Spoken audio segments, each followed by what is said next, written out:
Why do you think child actors commonly start to go crazy when they get older? Macaulay Culkin is a great example, but it never happened to people like Drew Barrymore in E.T. Well, no, it did happen to Drew Barrymore. Drew Barrymore had been on drugs and through rehab by the time she was like 20 years old.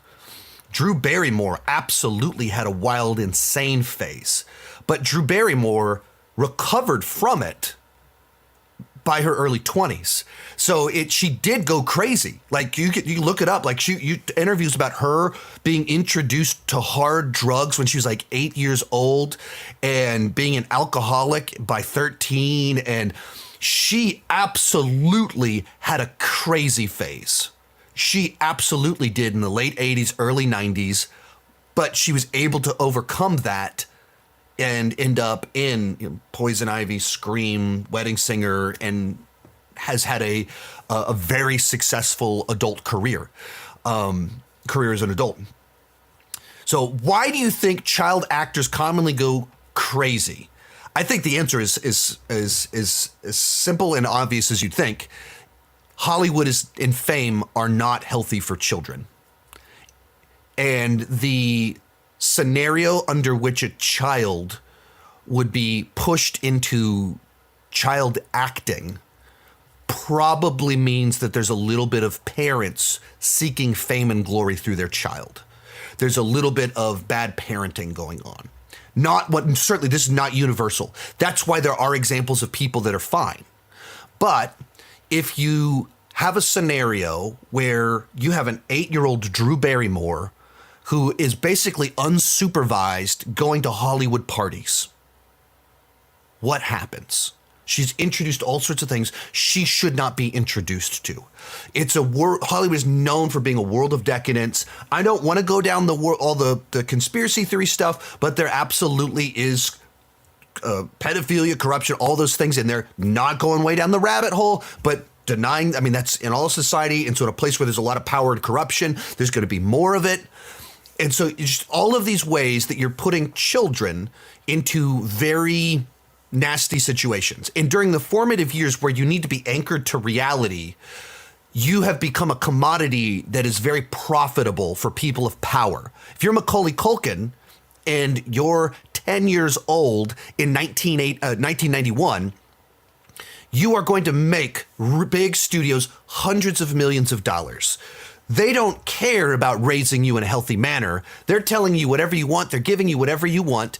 And there becomes these weird power dynamics, even with parents and things like that, where the child is earning more than the parent. The child is more successful than the parent. And so there's dynamics in that are just very unusual. There's dynamics in that are not conducive to raising a healthy child.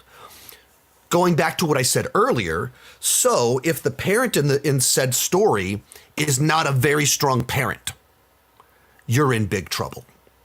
Like, you need a parent that has their head screwed on right to be able to continue to parent a child that starts making millions and millions of dollars every single year. A parent that still realizes their job is to raise their kid right in a scenario where there's all of these executives that will give a child anything that they want in order to be able to milk them for all they can to make the studio money.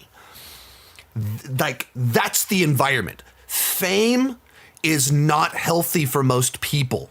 Even for the little bit of fame that I've had on YouTube, the success I've had, I've said it many times, I'm glad I didn't have it until I had failed in life.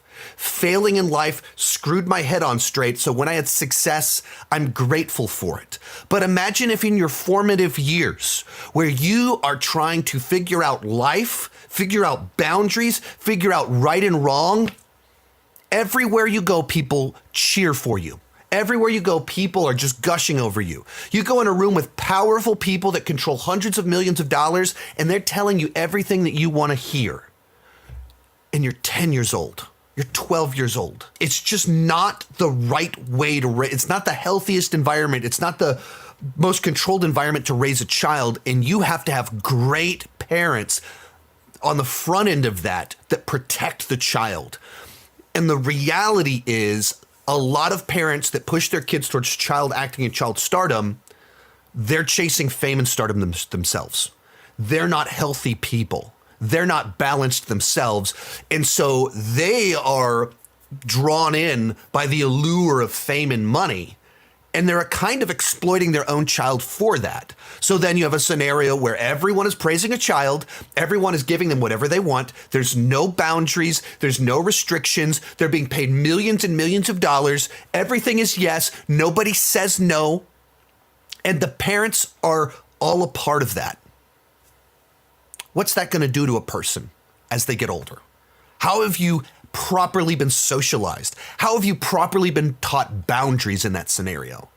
And once again, you're in a world where drugs, alcohol, parties, it's just everywhere. You're 12 years old. What happens? Now, let's add the other element to this. Most child actors aren't successful actors in their adult life. For every Drew Barrymore that absolutely transitioned and has had multiple successful careers as an actress, a producer, and now a host, you have someone like a Macaulay Culkin that kind of retired from acting, just kind of in his late teens kind of disappeared from all of it, little things here and there. And some of it is the qualities that make you a great child actor, that you probably have more maturity. You know how to interact with adults better than other people. You have a better memory. And whatever cuteness you have at 10, you won't necessarily have when you're 20. And that charm, it's not the same thing. And so you have to find something new. You can't rely on inborn child charisma. You have to turn into a great actor, actress, find that other thing. And a lot of people don't. So the psychology of when you're 12 years old, you're being paid millions of dollars. Everyone is telling you how awesome you are. You don't even have to go to tryouts. They're just throwing roles at you. And you turn 18, and all of a sudden there's no more roles. In your world where there's drugs everywhere, you have a bunch of money. You've never been told no. You don't know any boundaries. And all of a sudden you're not famous anymore. Or you're not on the A-list anymore. You go crazy because you haven't been properly socialized to function like a normal person.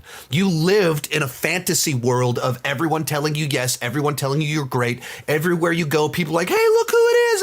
Look who it is.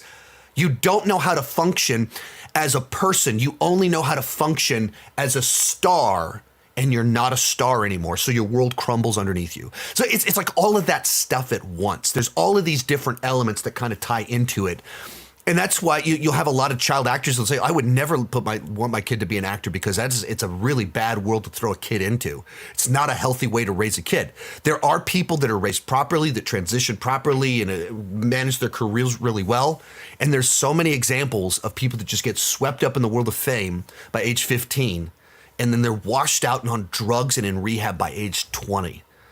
It's really sad. And you just see these people have these utter meltdowns in their 20s and college because they've never been prepared for the world, and the fame fizzled out or just the stress got to them. Just imagine if you're 25 and you've never been able to go out in public without people like storming you. Like Britney Spears with like serious issues in her, like when she was 25 or whatever. And you think, by the time she was 17, she was globally famous. She couldn't go anywhere without people taking pictures of her and dissecting her appearance, her choices, everything that she did. How long can you live under that scrutiny? People aren't designed to be under that type of microscope. It's not healthy. Michael Jackson is probably the biggest example of a very early childhood fame causing deep problems as an adult. Yeah. I mean, and you have someone that there's all sorts of stories. I don't know how much is true or what, but of how intense his father was in pushing him to be successful and to be great at such a young age. And, they say he had the Peter Pan complex of because he didn't have a childhood when he was a child, he kind of drifted off. And there's the most, literal version of it where he literally built a complex called Neverland for himself with the theme park rides and stuff. I don't want to get too much into the speculation there, but there certainly seemed to be something that because of what happened to him as a child, that he never had a childhood that had consequences. Because there were eyes on him, his entire life that he could remember with extreme scrutiny and extreme praise combined with extreme scrutiny, it takes a toll at a certain point in time. Most of these clips are pulled from my Patreon live streams. I do about 6 live streams every single month. For $2 per month, $20 per year, you can get access to all the exclusive videos and live streams. For $5 per month, you get your name on my end card. At the top tier, you get a 30-minute video chat with me each month. The link down below in the description has more information.